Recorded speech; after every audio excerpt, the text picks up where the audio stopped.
चलेंगे आज हम previous question Bihar SSC inter level स्तरीय का सॉल्यूशन कर रहा हूँ और कुछ मैं डिस्कशन भी करूँगा। पहला जो प्रश्न है साइंस पेपर का, एंजाइम मूलतः क्या होते हैं? तो एंजाइम मूलतः क्या होते हैं? प्रोटीन होते हैं। क्या होते हैं? प्रोटीन होते हैं। एंजाइम मूलतः क्या होते हैं? प्रोटीन होते हैं। एंजाइम मूलतः क्या होते हैं? प्रोटीन होते हैं। तो एंजाइम हमारे कहने का मतलब होता है, एंजाइम है जो हमारा क्या होता है, एक या एक से अधिक मिलकर जुड़ता है, वो पॉलीपेप्टाइड मिलकर जुड़ता है। कौन जुड़ता है? पॉलीपेप्टाइड मिलकर। पॉलीपेप्टाइड मिलकर जुड़ता है, ये एक प्रकार की क्या है? प्रोटीन है। क्या है बाबू? प्रोटीन है। आगे चलते हैं। अगला जो प्रश्न है कहता है निकट दृष्टि दोष। निकट दृष्टि दोष, निकट दृष्टि दोष की रोगी इसके निवारण के लिए क्या चाहिए होता है? यानी कौन सी चीज़ की आवश्यकता होती है? उत्तल लेंस की होती है कि अवतल लेंस की होती है? एक बात को समझेंगे, यदि निकट 3 अक्षर का तो हम 4 अक्षर वाला यूज करेंगे। ट्रिक भाषा में समझेंगे तो निकट अवतल 4 अक्षर का है, और दूर, दूर तो हमारे 2 अक्षर का तो 3 अक्षर वाला यूज करेंगे। तो दूर का उत्तल होगा। क्या होगा? दूर लिखा रहेगा तो उत्तल होगा, और निकट रहेगा तो अवतल होगा। इसके लिए इसका सही आंसर क्या होगा? अवतल होगा। क्या होगा? अवतल होगा। एक बात को सुनेंगे, निकट दृष्टि दोष में माइफिया भी कहा जाता है। निकट दृष्टि दोष को माइफिया कहा जाता है। यह एक ऐसा रोग है जिसमें रोगी दूर की वस्तुओं को स्पष्ट रूप से नहीं देख पाता है। इसमें क्या होता है कि जहाँ कहे, जिस दृष्टि दोष का कहे वो दिखता है, लेकिन दूर वाली वस्तु को नहीं दिखता है।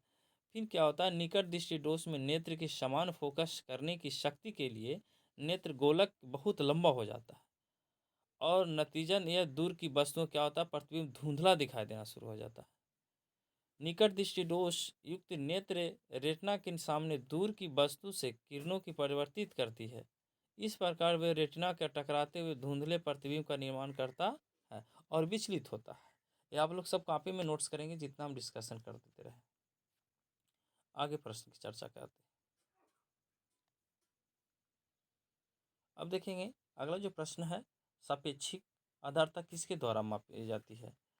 तो सापेक्षिक आर्द्रता जो मापी जाती है वो आपको हाइग्रोमीटर से मापी जाती है। किससे मापी जाती है? हाइग्रोमीटर से। किससे मापी जाती है बाबू? हाइग्रोमीटर से।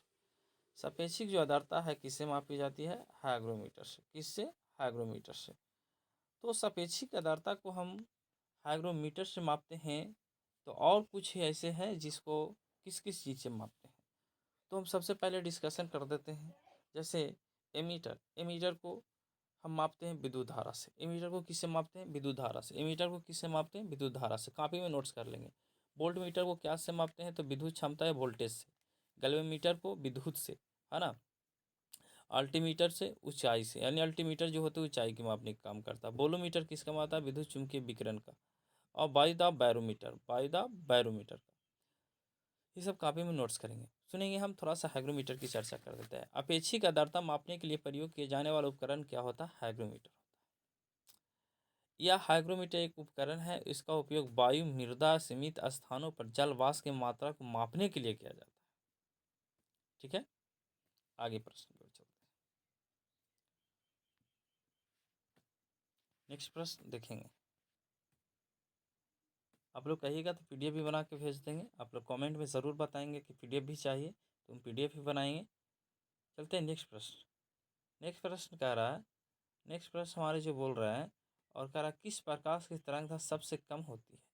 किस प्रकाश की तरंगदैर्घ्य सबसे क्या होती है? कम होती है। क्या होती है? सबसे कम होती है।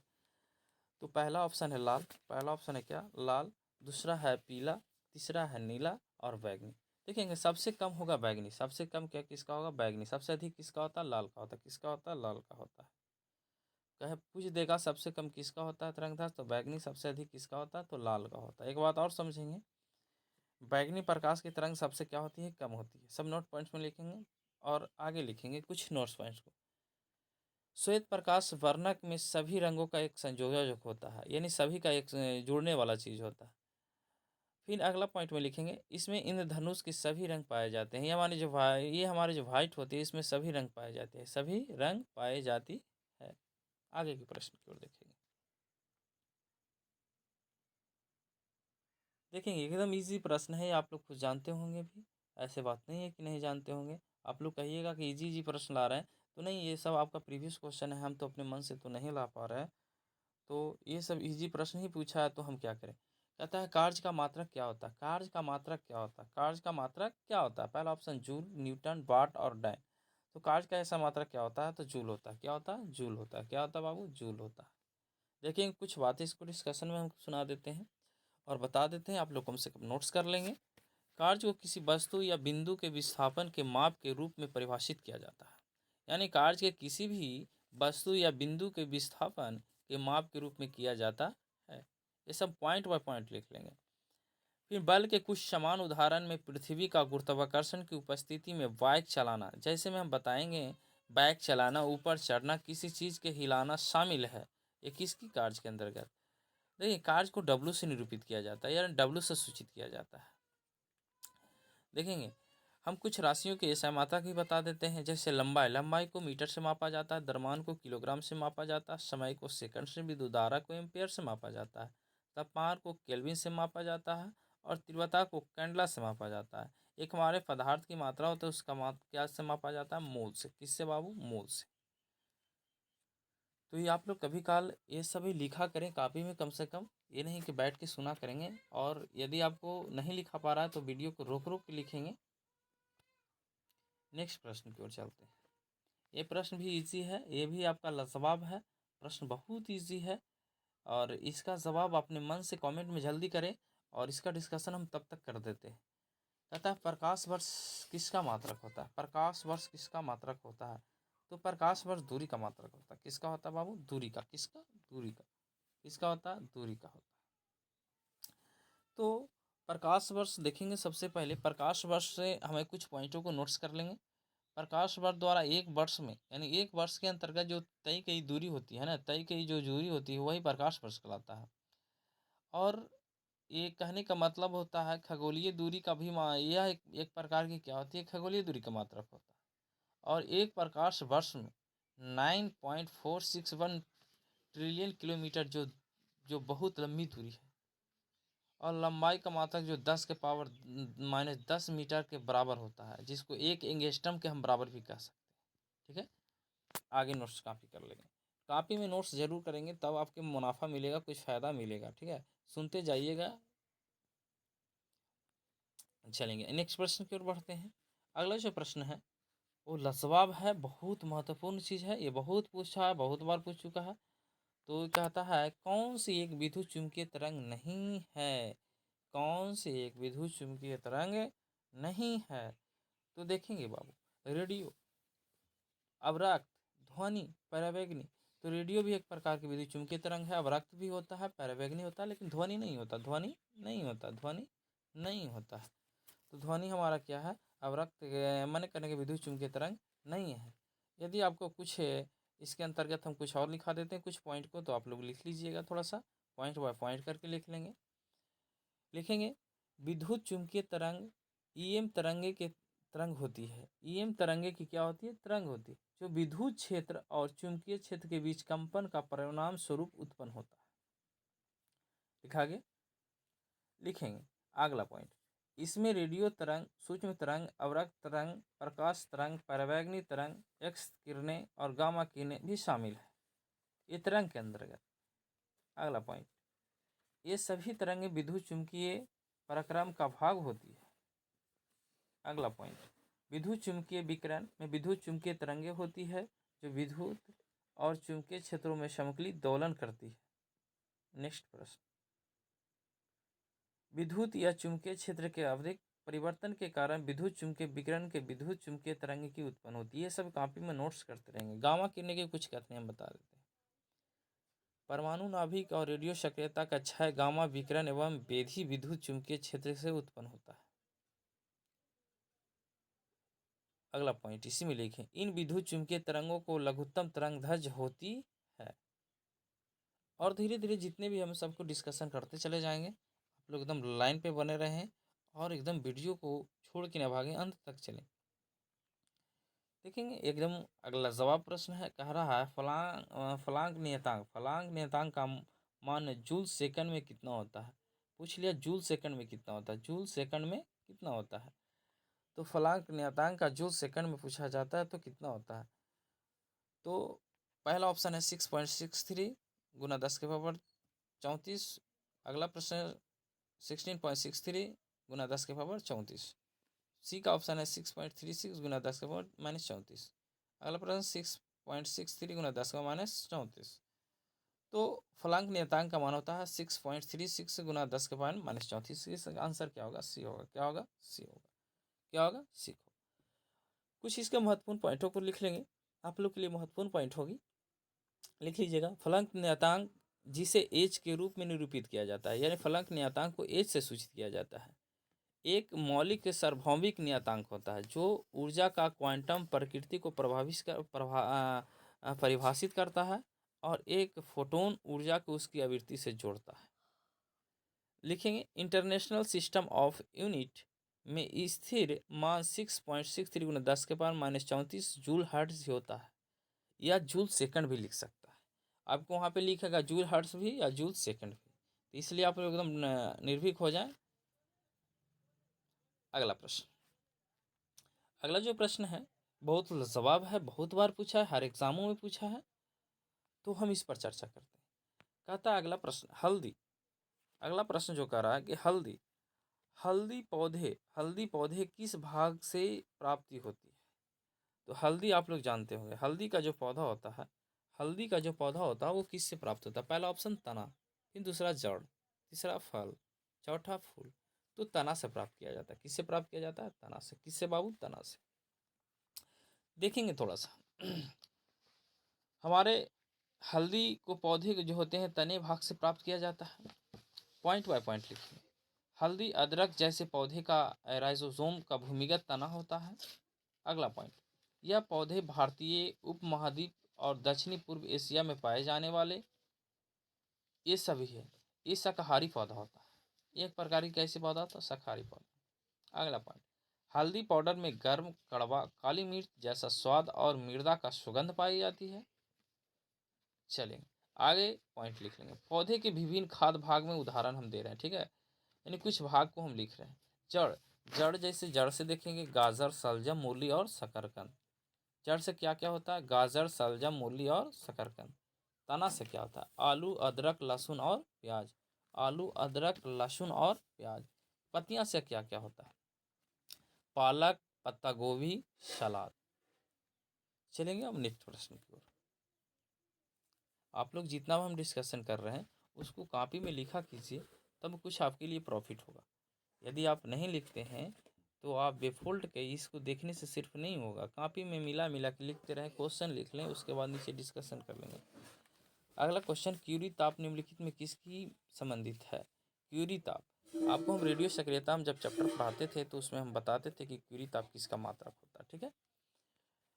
तो पहला ऑप्शन ध्वनि, दूसरा ऑप्शन चुंबक, और तीसरा रेडियो सक्रियता, और चौथा लेंस। तो हम बताए हैं कि क्यूरी ताप है जो किसका मात्रक होता है। तो ये चुंबक के बारे में हम बताए थे, उस समय बताते थे कि चुंबक में हमारा क्या होता है? क्यूरी के ताप होता है, क्यूरी ताप से मापा जाता है। इसके अंतर्गत हम इसका क्या उत्तर मानेंगे? चुंबक। क्या मानेंगे? चुंबक। चलिए, इसका कोई खासियत है डिस्कशन नहीं, डिस्कशन जिसके कारण लायक है उसको हम कर दे रहे हैं। चलेंगे आगे प्रश्न की ओर। अगला जो प्रश्न है बहुत अच्छे है, लाजवाब है, इस पर थोड़ा सा फोकस करेंगे और कापी कलम लेकर बैठ जाइए। कहता है किस ग्रह के वायुमंडल में प्रचुर मात्रा में H2 है? पहला ऑप्शन शनि, पहला ऑप्शन क्या है? शनि। पहला ऑप्शन क्या है? शनि। दूसरा ऑप्शन शुक्र, तीसरा ऑप्शन मंगल, चौथा ऑप्शन वरुण। तो H2 जो हमारे प्रचुर मात्रा में पाया जाता है शनि में पाया जाता है। कहाँ पाया जाता है? शनि में पाया जाता है। काफी खोल के लिखेंगे कुछ पॉइंटों को थोड़ा सा।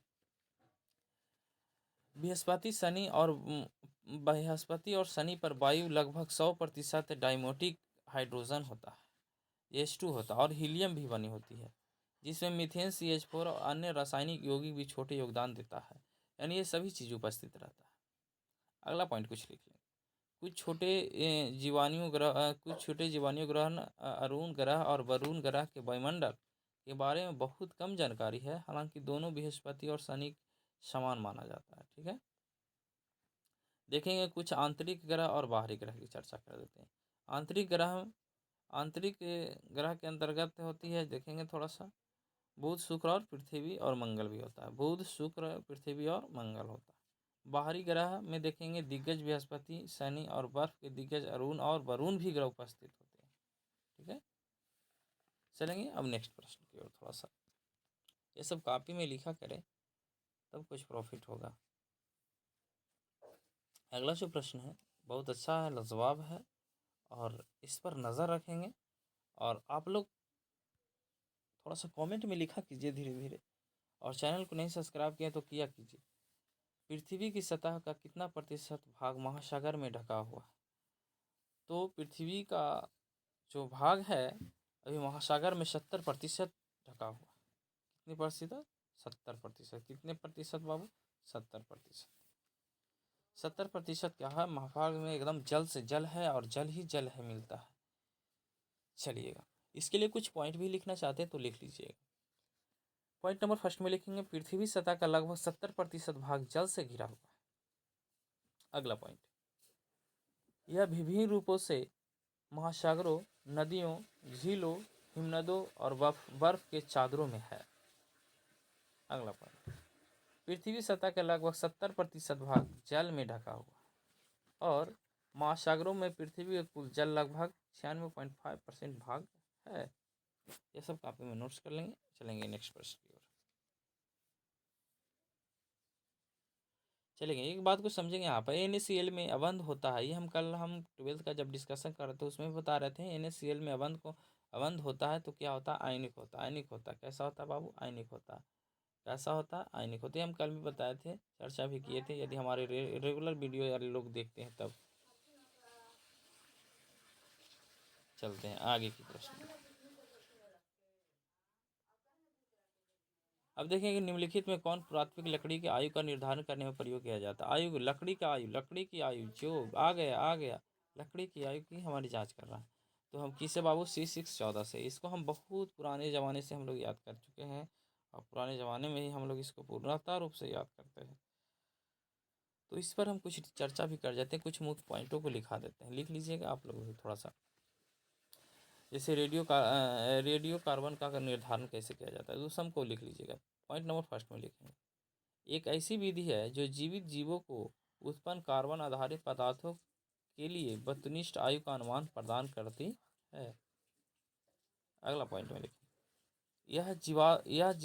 जीवाश्म की आयु को पता लगाने के लिए इस्तेमाल किए जाने वाली तकनीकी है। अगला पॉइंट में लिखें, यह कार्बन का एक रेडियोधर्मी समस्थानिक रेडियो कार्बन के गुणों का उपयोग करके कार्बनिक पदार्थ के युक्त किसी वस्तु का आयु का निर्धारण करती है। तो ये सभी पॉइंट को लिख लेंगे, एकाएक करके लिख लेंगे। यदि आपसे नहीं लिखा पा रहा है तो वीडियो को आप रोक रोक के लिख लेंगे। कौन सी समीकरण चार्ल्स के नियम को निरूपित करता है? कौन सा नियम चार्ल्स को निरूपित करता है? चलेंगे देखेंगे। इसमें कुछ समानुपाती हमारा छूटा हुआ है, थोड़ा सा प्रिंट हमारी गलत हो चुकी है, तो इसमें भी समानुपाती टी कर लेंगे यहाँ पे थोड़ा सा। तो क्या होता है? भी समानुपाती टी कर लेंगे। भी समानुपाती क्या कर लेंगे? टी कर लेंगे। ये हमारा वैज्ञानिक जैक्स चार्ल्स ने किया था। इसका पूरा नाम जैक्स चार्ल्स है। ये खोज जब किया था 1787 ईस्वी में किया था। ये कब किए थे? 1787 में। इसी को कभी आप लोग